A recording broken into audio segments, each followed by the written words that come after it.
आपल्या डोक्यात येणारे काही हळूवार आवाज जे येतात आणि आपल्याला डिस्टर्ब करून जातात, जसं की तुम्ही चांगले नाही आहात, तुमच्याकडे तितकं क्वालिफिकेशन नाही आहे की तुम्ही तुमच्या लाईफमध्ये काहीतरी चांगलं करू शकाल, तुम्ही जाडच आहात, तुम्ही बारीकच आहात, तुमच्यामध्ये इतकी पोटेन्सी नाही आहे की तुम्ही एक मोठा बिझनेस उभा करू शकाल किंवा एक चांगल्या पदावरती तुम्ही रुजू व्हाल. आणि या सगळ्या गोष्टींमुळे तुम्हाला फार मेंटली वीक फील होते. पण जेव्हा कधीही हे आवाज आपल्याला ऐकायला येतात, आपलं माइंडच म्हणजे आपलं हेडच आपल्याला हळूहळू हळूहळू हे सगळं असं आपल्याला सांगत असतं, तेव्हा आपण पूर्णतः ओव्हरलुक करतो या गोष्टीकडे, नाही देत तितका इम्पॉर्टन्स ह्या आवाजाला. उलट आपण असं दाखवतो की हा आवाज जणू एक्झिस्टच नाही करत. माणसांना काय वाटतं की इनसिक्युरिटी ही एक अशी दुर्लभ कमी आहे माणसांमधली जी एका नॉर्मल ह्युमन बिंगच्या फिलिंग्समध्ये नाही येत. आता इनसिक्युरिटी ती तर एक प्रकारची नाही आहे, त्याचे बरेचसे मुखवटे आहेत आणि त्यातला पहिला मुखवटा म्हणजे आरसा. आता काही माणसं अशी असतात की त्यांना आरशामध्ये त्यांची बरीचशी इन्सिक्युरिटी दिसते, जशी जेव्हा कधी आरशात बघतात तेव्हा त्यांना असं फील होतं की त्यांच्या चेहऱ्यामध्ये काहीतरी कमतरता आहे, जसं त्यांच्या चेहऱ्यावरचे डाग, पिंपल्स, त्यांच्या चेहऱ्याचा टेक्स्चर, आणि त्यांना ते एकच रिझन वाटतं त्यांच्या रिजेक्शनचं. तर काही माणसं अशी असतात की त्यांच्याकडे ना बरेच अचिव्हमेंट असते, बरेच त्यांच्याकडे म्हणजे चांगले पेचेक्स त्यांना मिळत असतात, त्यांच्याकडे चांगले ग्रेड्स आहेत, चांगले अपॉर्च्युनिटीज आहेत त्यांच्या हातात सध्या, चांगल्या चांगल्या पोस्टवरती आहेत, पण तरीसुद्धा त्यांच्यामध्ये थोडंफार असं आहे की मी ह्याच्यापेक्षाही कितीतरी जास्त आणि चांगलं डिझर्व करतो. तर काही माणसं अशी आहेत की त्यांना त्यांच्या आयुष्यात असलेले जे लव्ह वन्स आहेत, त्यांच्या जवळची जी माणसं आहेत, प्रेमाची जी माणसं आहेत, ती त्यांच्यापासून दूर गेलीत तर.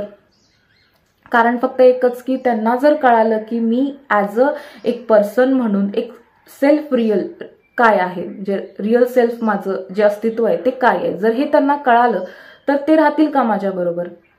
तर इनसिक्युरिटी ही एक अशी गोष्ट आहे जी माणसांना मेंटली तर वीक करतीच आहे, पण फिजिकलीही पण ती तितकाच इम्पॅक्ट करते. आता ही जी इन्सिक्युरिटी फक्त आपल्या डोक्यातच त्याचा प्रेझेन्स आहे असं काही नाहीये. तर जेव्हा कधीही आपण कोणत्या मीटिंगमध्ये असतो, कॉन्व्हर्सेशनमध्ये असतो, तेव्हा ही इन्सिक्युरिटी आपल्याला पूर्णतः घट्ट बांधून ठेवते आणि आपला जो प्रेझेन्स, फिजिकल प्रेझेन्स तिथं जो आहे ना, तो कधी ॲब्सेन्समध्ये बदलून जातो आपल्याला कळत नाही. कारण आपण ऍक्टिव्हली पार्टिसिपेटच नाही करत त्या व्हॉटएव्हर त्या डिबेटमध्ये किंवा त्या कॉन्व्हर्सेशनमध्ये. आपण फक्त एक पुतळ्यासारखं तिथं बसलेलो असतो जिथे आपल्याकडे कोणाचंही लक्ष नसतं. त्यामुळं आपण तिथे आहोत की नाही आहोत हे कोणाला कळतच नाही. सो आपलं एक्झिस्टन्सच म्हणजे अस्तित्वच काही नाही असल्यासारखं तिथं होतं and it will very bad. ह्याच्याबद्दल आपल्याला फार वाईट वाटतं. तर आता कसं आहे की लहानपणापासून म्हणा किंवा लाईफच्या कुठल्या पण स्टेजपासून, पण मोस्ट प्रोबॅबली हे जे इन्सिक्युरिटीच्या ज्या काही गोष्टी आहेत त्या चाइल्डहुडपासून आलेल्या असतात. तर जसं की समजा तुमच्या बालपणातच जर तुम्हाला हायली क्रिटिसाइज केलं गेलंय कोणत्या गोष्टीसाठी, म्हणजे नेहमी तुमची निंदा केली गेली आहे कोणत्या तरी गोष्टीला घेऊन, किंवा नेहमी तुम्हाला कम्पेअर केलं गेलंय कोणा दुसऱ्याबरोबर, किंवा तुम्ही स्वतः दुसऱ्याबरोबर तुमची तुलना करत असाल, कम्पेअर करत असाल की त्याचं आयुष्य कसं बेटर आहे, त्याच्याकडे कशा ह्या गोष्टी सगळ्या व्यवस्थित प्रेझेंट आहेत, त्या माझ्याकडेही असल्या पाहिजेत. ओके. किंवा तुम्ही तुमच्या डोक्यात एक स्वतःचं एक सेल्फ मेड इमेज, एक पिक्चर तुमचं तुम्ही स्वतः तयार केलंय की हे माझं आयुष्य जे आहे ना हे असंच असलं पाहिजे, जे आणि तुमचं असं की हे आयुष्य माझ्या आजूबाजूच्या माणसांनी नाही जगलेलं पण हे मला जगायचं आहे. सो हे असे फेक परसेप्शन्स जे तुम्ही बांधलेत स्वतःबद्दलचे, किंवा आणि म्हणजे आयुष्यात म्हणजे कधी ना कधीतरी एक सिंगल रिजेक्शनचा जर तुम्हाला एक्सपिरियन्स आला असेल तर तुम्ही ठरवून टाकता की की हे जे काही आता मला रिजेक्शन आले आणि त्याचं जे काही हे कारण आहे हेच कारण मी आहे, म्हणजे मी हा असाच आहे. ओके. आणि मग ते जे आहे रिजेक्शन जे काय आलंय त्याची एक टॅगलाईन बनवून आपण ती आपल्या माइंडमध्ये फिट करून टाकतो स्टोरी सारखी, जी कधी चेंजच होणार नाही. आणि आता मी हा असाच आहे, हाच मी आहे, त्या माणसाने त्या पर्सनने मला रिजेक्शन दिले, हे रिझन दिले मला, मी हा असाच आहे. ओके. पण त्या उलट जर आपण असा विचार केला की ते एक सिंगल रिजेक्शन जे काही होतं, एक्सपिरियन्स होता, तो एक क्षण होता जो आला आणि निघून गेला. आता ही जी घटना आहे ती पास्टमध्ये पूर्णतः निघून गेली आहे. ओके. सो प्रेझेंटमध्ये किंवा फ्युचरमध्ये अशा घटना होतच राहतील याची प्रोबॅबिलिटी म्हणजे शक्यता तर नाही आहे ना की बराबरच आहे तशी. जर असा विचार केला तर ते इतकं इम्पॅक्ट नसतं केलं आपल्या मेंटल हेल्थवरती. पण आपली तर सवय आहे ना की आपण रिजेक्शन हँडल नाही करू शकत. जर आपल्याला कोणी आपल्या चुका दाखवल्या तर त्या आपल्याला एक्सेप्टेबलच नसतात बऱ्याच गोष्टींमध्ये, आणि आपण तेवढंच डोक्यात घेऊन बसतो की बाबा हा मी असा आहे का, मी अशी आहे का, नाही माझ्यात हीच म्हणजे तो म्हणतोय म्हणजे आहे नक्की माझ्यामध्ये ही कमी किंवा काय. आणि मग ह्याचा परिणाम काय होतो की आपण ऍक्शन घ्यायला घाबरतो इथून तिथून पुढे की त्या गोष्टीवरती की समोरचा काय म्हणेल किंवा सोसायटी काय म्हणेल किंवा आणि काय. आता ह्याच अशा विचारांमुळे ना तो जो विचार जो आहे तो कधी एका पिंजऱ्यासारखं बनून जातं ना ते आपल्याला कळत नाही, आणि त्या पिंजऱ्यातून आपण नाही बाहेर पडू शकत इझिली. आणि त्याचा परिणाम हा होतो की बाय फार फ्युचरमध्ये जेव्हा कधीही आपल्याला चांगल्या अपॉर्च्युनिटी जेव्हा समोरून चालून येतात किंवा आपल्या मनात जेव्हा कोणत्या ना कोणत्या तरी ग्रेट आयडिया जेव्हा येतात तेव्हा आपण त्या नाही एक्सप्रेस करू शकत. नाही म्हणजे आपण इन्सिक्युअर आहोत की बाबा बरोबर होईल का नाही होईल, त्यापेक्षा मी गप्पच बसते असं आपल्यामध्ये येते. किंवा एखादा आउटफिट आहे, एक प्रकारचा आउटफिट आहे, तुम्हाला फार आवडतो, तुमच्या बॉडी टाईपला तुम्हाला असं वाटतं की तो छान दिसतो, पण यू नेव्हर ट्राय दॅट. तुम्ही ते ट्राय करायचा प्रयत्न पण नाही करत जस्ट बिकॉज इन्सिक्युअरनेस की बाबा समोरचा काय म्हणेल किंवा काय. तर इन्सिक्युरिटी जी काय आहे ती नेहमी आपल्याला अंडर कॉन्फिडंट बनवत राहते. आता हे बघा, इन्सिक्युरिटी जी काही आहे ती आपल्याला एक प्रकारचं ना प्रोटेक्शन देत असते, आणि त्या प्रोटेक्शनची आपल्याला खूप मोठी किंमत चुकवावी लागते. आणि ते प्रोटेक्शन कोणतं आहे की ती आपल्याला नेहमी सांगत असते की तू शांत राहा, तू गप्पच राहा, तू कोणतंही ऍक्शन घेऊ नकोस, तुझी जी काही कमी आहे, तुझी जी कमतरता आहे ती समोरच्याला दाखवू नकोस, जर दाखवलीस तर तू हर्ट होशील, तुझी भावना दुखावली जाईल. हे असं आपल्याला एक प्रिटेंड केलं जाते की बाबा हे असं होऊ शकते, त्यामुळे तू गप्पच राहा, मी तुला प्रोटेक्ट करतोय ना, तू शांत राहा. पण याची मोठी किंमत आपल्याला काय चुकवावी लागते तर ती म्हणजे की आपला जो एक एक्झिस्टन्स आहे समाजामध्ये किंवा आपलं जे म्हणजे आपली जी ग्रोथ आहे, आपला जो आनंद आहे तो आपण मोकळेपणाने किंवा आपले जे विचार आहेत ते नाही मांडू शकत, त्याचा आपण पूर्णतः आनंदच नाही घेऊ शकत. आपण असं लपून लपून जर राहिलो तर आपल्याला काय वाटतं ते जर आपण एक्सप्रेसच नाही करू शकलो तर मग त्याचा काहीच असा फायदा नाही आहे. ओके. तर मग या केसेसमध्ये ह्या गोष्टींमधून आपल्याला पूर्णतः अगदी व्यवस्थित बाहेर येणं फार गरजेचं आहे. आता आपल्याला आपल्या लाईफमध्ये आपण इन्सिक्युअर फील करतोय, इन्सिक्युअर वाटतंय, तर याचा अर्थ हा आहे का की आपल्या आयुष्यात काहीतरी चुकीचं घडतंय? अजिबात नाही. तर याचा अर्थ हा आहे की आपलं जे माइंड आहे ना ते एका क्लमझी वेने आपल्याला ऍज अ पर्सन म्हणून प्रोटेक्ट करायचं काम करते. तर इन्सिक्युरिटी जी काय आहे त्याला एक आपण निगेटिव्ह साईन न समजता आपण त्याला जर एक चांगला सिग्नल आहे असं जर समजलं तर आपण बरंच काही करू शकतो. जसं की ही एक अशी जागा आहे ज्याच्याकडे आपण जास्त लक्ष देणं गरजेचं आहे, काळजीपूर्वक इथं ऍक्शन घेण्याची गरज आहे असं जर आपण विचार केला तर बरंच काही होऊ शकतं. जसं आपल्या स्वतःला आपण असे प्रश्न न विचारता की मी कुठे कमी पडतेय किंवा पडतोय, त्या व्यतिरिक्त आपण जर असे प्रश्न विचारले की ह्या गोष्टीवरती मी कसं ऍक्ट करू शकतो किंवा मी ते काय करू शकते जेणेकरून मला पॉझिटिव्ह रिझल्ट्स येतील. आता लगेचच जेव्हा आपण इन्सिक्युरिटीजना डिरेक्ट रिस्पॉन्ड तर नाही करू शकत, म्हणजे एका रात्रीतच आपण अगदी फिअरलेस, अगदी धाडशी होऊन प्रत्येक इन्सिक्युरिटीला नाही संपवू शकत. तर आपल्याला हळूहळू छोट्या स्टेप्सनी पुढे जावं लागतं. जसा पहिला स्टेप आपण घेऊ शकतो, जसं तुम्ही एखाद्या मीटिंगमध्ये किंवा कॉन्व्हर्सेशनमध्ये असाल तर ह्या अगोदर तुम्ही कधीही तुमचा म्हणजे मत मांडलं नसेल त्या मीटिंगमध्ये, तुम्ही कधीच बोलला नाही आहात याच्या अगोदर, तुम्ही ॲटलिस्ट एकदा ट्राय करा बोलण्याचा.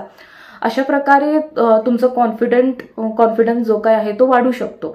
अगेन तुम्हाला जे कपडे परिधान करायला आवडतात कुठल्या एका स्पेशल स्टाईलचे किंवा वगैरे, तर ते तुम्ही अगदी फिअरलेसली ते तुम्ही ट्राय करा. विचार नका करू की समोरचा काय म्हणेल किंवा काय. And the third one that is very important की एक्सेप्टन्सची भावना आणा स्वतःमध्ये.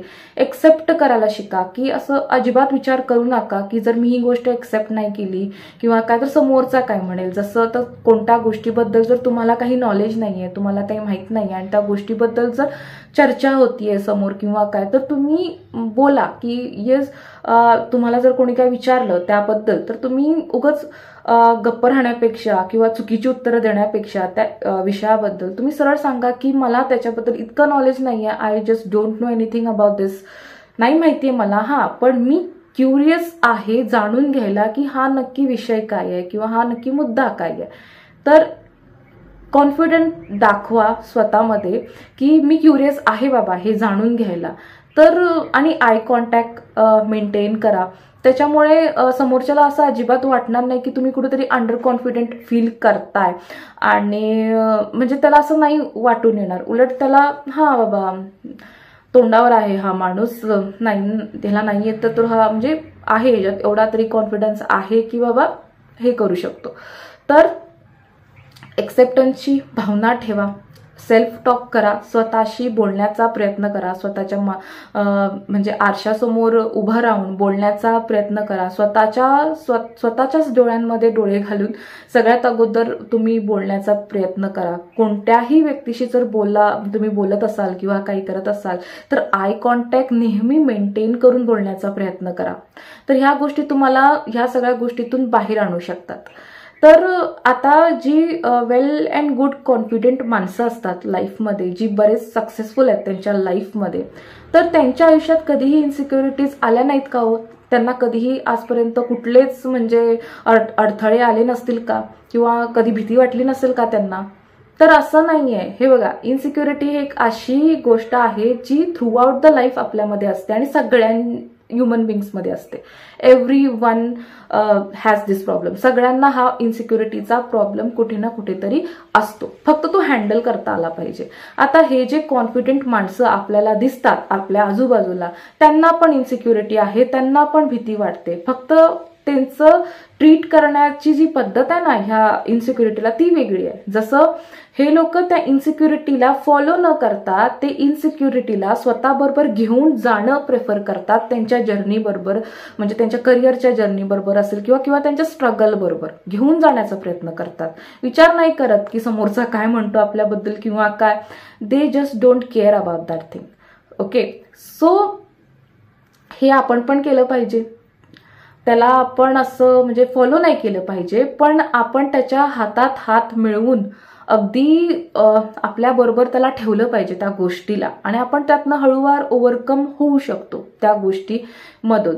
आणि जेव्हा कधीही नेक्स्ट टाइम तुमच्या डोक्यात जर असे विचार म्हणजे असे आवाज जर तुम्हाला येत असतील की you are not good enough at anything किंवा काय वॉटेवर जर येत असेल, तर तुम्ही एक त्याला तिथेच पॉज करा, म्हणजे थांब म्हणाव त्याला, आणि एक मोठा श्वास घ्या आणि एक पोलाइटली एक जेंटल आन्सर द्या त्या प्रश्नाला की हे बघ, मी तुला ऐकू शकतोय तू जे काही मला सांगतोयस, पण आता मला नाही राहायचं आहे एनिमोर प्रोटेक्टेड, मला नाही राहायचं आहे आता एनिमोर प्रोटेक्टेड. तर मला ना आता माझं जे इम्परफेक्शन जे काही माझं आहे ते मला दाखवायचं आहे समोरच्याला. ओके, आता मी नाही, मला दाखवायचं आहे जे काय आहे ते. आणि मला का दाखवायचं आहे ही गोष्ट? कारण एट द एंड आपण एक ह्युमन बिंग आहोत आणि युनिव्हर्सल ट्रुथ आहे की कोणीही त्याच्या लाईफमध्ये कधीच परफेक्ट नसतो. No one is perfect in their life. कुठल्या ना कुठल्या तरी गोष्टीमध्ये माणूस मागे असतोच. सगळ्याच गोष्टी त्याला जमतात असा एकही व्यक्ती ह्या जगात नाहीये. ओके, सो हे तुम्ही त्याला सांगण्याचा प्रयत्न करा, बरोबर आहे. ओके, आणि जेव्हा ह्या इम्परफेक्शन मधूनच तुम्ही हळूहळू हे असं बाहेर येणार आहात. सो जर तुम्हाला असं फील होत असेल तर हे तुमचं पोलाइट आणि जेंटल आन्सर ह्या प्रश्नाला असलं पाहिजे. तर मंडळी, तुम्हाला जर हा व्हिडिओ आवडला असेल तर व्हिडिओला जरूर लाईक करा, जास्तीत जास्त प्रमाणात ह्या व्हिडिओला शेअर करा, आणि तुम्ही जर आमच्या चॅनलला अजून सबस्क्राईब केलं नसेल तर सबस्क्राईबही जरूर करा. आणि असेच मेंटल हेल्थच्या रिलेटेड जर तुमचे काही इश्यूज असतील किंवा तुमचे काही प्रश्न असतील तर let me know in the comment section. मी त्याच्यावरती आवर्जून व्हिडिओ बनवण्याचा प्रयत्न करेन. I will like to share best of my knowledge with you. So thank you for watching till the end.